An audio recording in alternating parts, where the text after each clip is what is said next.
Recession का word सुनते ही अक्सर डर लगता है, स्पेशली जब बात हो यूएस की, जो दुनिया की लार्जेस्ट इकोनॉमी है। लेकिन क्या ये much talked about US recession actually India के लिए बिगेस्ट अपॉर्चुनिटी बन सकता है? Let's break it down. जब यूएस स्लो डाउन होता है, ग्लोबल इन्वेस्टर्स ऑल्टरनेटिव डेस्टिनेशंस ढूंढते हैं जहां बेटर ग्रोथ प्रोस्पेक्ट्स हो। इंडिया अपनी fast growing economy, political stability और बूमिंग कंजम्पशन स्टोरी के साथ टॉप चॉइस बन जाता है। फॉरेन इंस्टीट्यूशनल इन्वेस्टर्स (FIIs) जो यूएस मार्केट से पैसे निकालते हैं, वो फ्लोज इंडियन इक्विटीज में रीडायरेक्ट कर सकते हैं, जिससे स्टॉक मार्केट्स और रुपए दोनों स्ट्रांग होते हैं। यूएस रिसेशन ग्लोबल ऑयल और कमोडिटी प्राइसेस को भी रिड्यूस करता है due to weaker demand. India जैसे कंट्री के लिए, जो अपना 80% क्रूड ऑयल इंपोर्ट करता है, ये एक ह्यूज पॉजिटिव है। लोअर ऑयल प्राइसेस का मतलब है कम inflation, stable current account deficit और कंज्यूमर्स के पास ज्यादा पैसा बचना।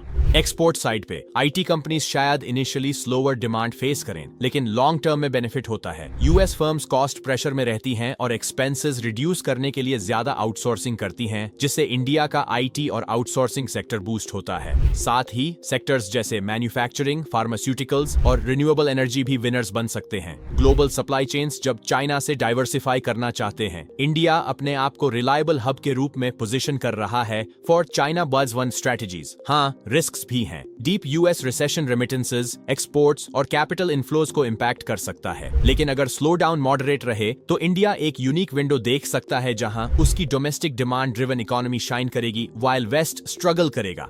बिग पिक्चर क्लियर है, यूएस रिसेशन दुनिया के लिए चैलेंज है, लेकिन ये इंडिया के लिए चांस हो सकता है अपनी राइज को एक्सेलरेट करने का as a global economic power house.